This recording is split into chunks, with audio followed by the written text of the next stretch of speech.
এবার ইসরায়েল ও ফিলিস্তিনের মধ্যে চলা ভয়ঙ্কর যুদ্ধের সমাপ্তি। দীর্ঘ 15 মাস পর এই যুদ্ধের অবসান। হামাস এবং ইসরায়েল একটি যুদ্ধবিরতি চুক্তিতে নাকি পৌঁছে গিয়েছে। দীর্ঘ কয়েক মাস আলোচনার পর এই চুক্তি এবার সফলভাবে হচ্ছে। আমরা জানি যে মার্কিন যুক্তরাষ্ট্রের 47তম প্রেসিডেন্ট হতে চলেছেন Donald Trump.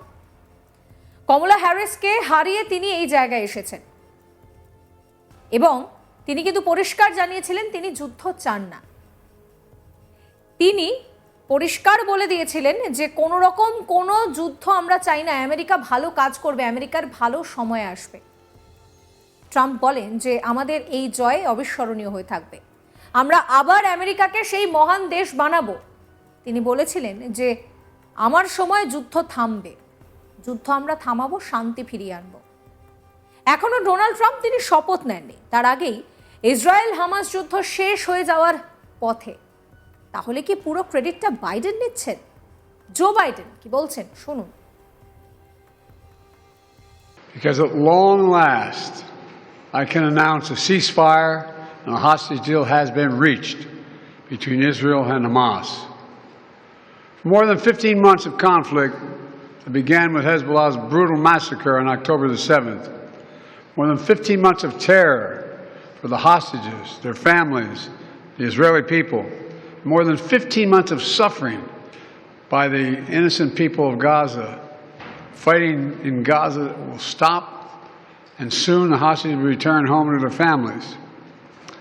The elements of this deal were what I laid out in detail this past May, which was embraced by countries around the world and endorsed overwhelmingly by the UN Security Council. The deal is structured in 3 phases. Phase 1 will last 6 weeks.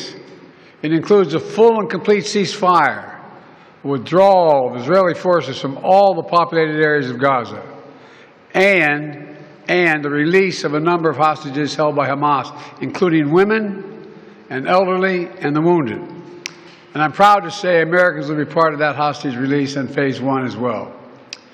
And the Vice President and I cannot wait to welcome them home. In exchange, Israel released hundreds of Palestinian prisoners. And during phase 1, the Palestinians can also return to their neighborhoods in all the areas of Gaza.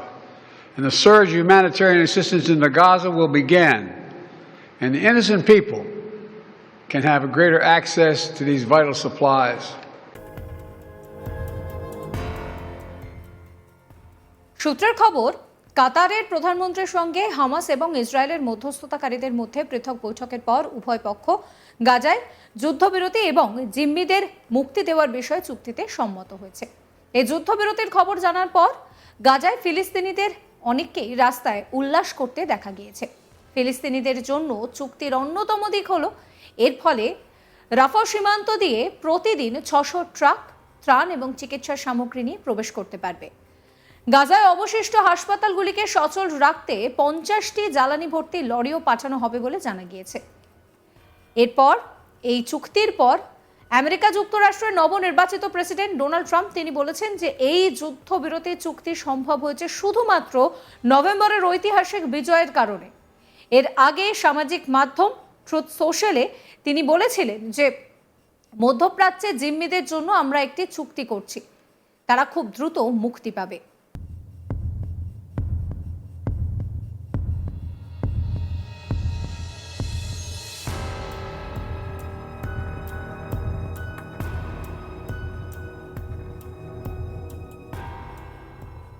প্রসঙ্গত, Israel এবং ফিলিস্তিনের মধ্যে ভয়ঙ্কর যুদ্ধ চলেছে, বছর ঘুরে গিয়েছে সেই যুদ্ধে। আর এই যুদ্ধে অসংখ্য অসহায় মানুষ বিনা কারণে তাদের শেষ হতে হয়েছে। নিহতদের তালিকায় ছোট থেকে বড় বাদ যায়নি কেউই। ভয়ঙ্কর ভয়ঙ্কর সমস্ত মিসাইল হামলা ভেঙে গুঁড়িয়ে দিয়েছে শতাব্দী প্রাচীন ঐতিহাসিক সমস্ত স্থাপত্য বাড়িঘর। এই সংঘর্ষে কত ক্ষয়ক্ষতি হয়েছে ইসরায়েলের, এই নিয়ে দুনিয়া জুড়ে জল্পনার মধ্যেই তার খতিয়ান প্রকাশ করে আইডিএফ। সেখানে আইডিএফ এর দেওয়া পরিসংখ্যান তুলে ধরা হয়েছে। ইহুদি ফৌজের দাবি গাজায় হামাসের 17,000 যোদ্ধাকে শেষ করা হয়েছে। এক প্রতিবেদনে বলা হয়েছিল যে ইহুদি সেনার আক্রমণে মৃত্যু হয়েছে 30 জনেরও বেশি ব্যাটালিয়ন কমান্ডের।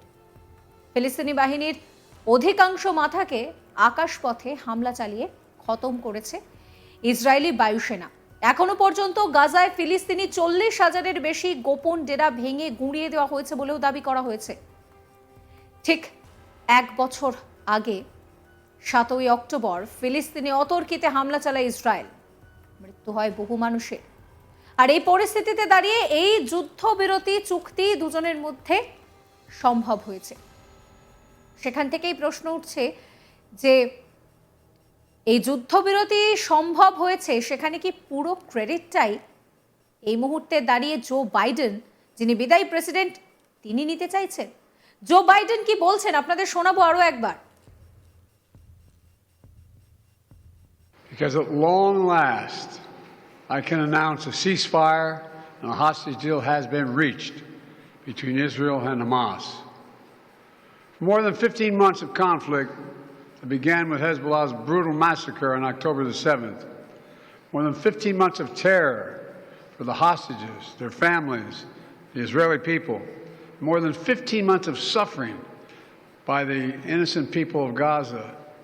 Fighting in Gaza will stop, and soon the hostages will return home to their families. The elements of this deal were what I laid out in detail this past May, which was embraced by countries around the world and endorsed overwhelmingly by the UN Security Council. The deal is structured in 3 phases. Phase 1 will last 6 weeks.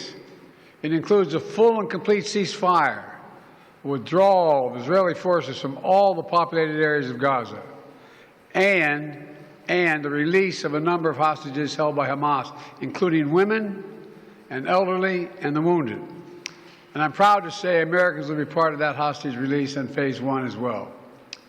And the Vice President and I cannot wait to welcome them home. In exchange, Israel released hundreds of Palestinian prisoners. And during phase 1, the Palestinians can also return to their neighborhoods in all the areas of Gaza. And the surge of humanitarian assistance into Gaza will begin. And the innocent people can have a greater access to these vital supplies. এবার Israel ও ফিলিস্তিনের মধ্যে চলা এই যুদ্ধের সমাপ্তি, দীর্ঘ 15 মাসের যুদ্ধের অবসান। হামাস এবং ইসরায়েল একটি যুদ্ধবিরতি চুক্তিতে পৌঁছেছে। দীর্ঘ কয়েক মাস আলোচনার পর এই চুক্তি সফল হয়েছে। আমরা জানি যে এই মুহূর্তে দাঁড়িয়ে ডোনাল্ড ট্রাম্প তিনি মসনদে বসবেন। তিনি কমলা হ্যারিসকে হারিয়ে এই জায়গায় এসেছেন।